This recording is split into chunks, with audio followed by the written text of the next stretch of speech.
નમસ્કાર મિત્રો, આપ જોઈ રહ્યા છો વાર્તા ન્યૂઝ ચેનલ. હું છું નરેશ ઠાકોર. ફરી એકવાર મુખ્ય સમાચાર આજના.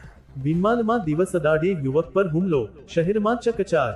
રાજસ્થાનના ભીનમાલ શહેરમાં ગુનાખોરીની એક ચોંકાવનારી ઘટના સામે આવી છે. મહાવીર ચોરાહા નજીક કેટલાક શખ્સોએ એક યુવક પર જાહેરમાં જ જીવલેણ હુમલો કર્યો હતો. ઘટનાનો વિડીયો સોશિયલ મીડિયામાં વાયરલ થતાં સમગ્ર વિસ્તારમાં ભારે ચકચાર મચી ગઈ છે. પ્રાથમિક માહિતી મુજબ સ્કોર્પિયો કારમાં આવેલા હુમલાખોરોએ યુવક પર લોખંડની સળિયાઓ વડે હુમલો કર્યો હતો.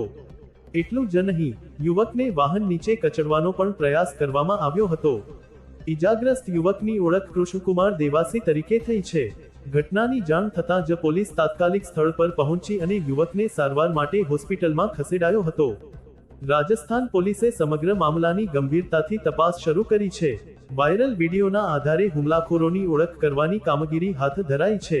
અપડેટ વાર્તા न्यूज. मैं और कृष्ण देवासी दोनों जा रहे थे भीनमाल मायूस हो रहे से हम लोग जा रहे थे मतलब, और हम अचानक गाड़ी में लोग रुके, मेरे को छुपा लेने के लिए नीचे उतरे थे और एकदम अचानक आके हमला हुआ है. मेरे खुद को मालूम नहीं कि क्या मैटर था क्या नहीं था. अचानक आके हमारे साथ हमला हुआ है. कितनी गाड़ियों में आई?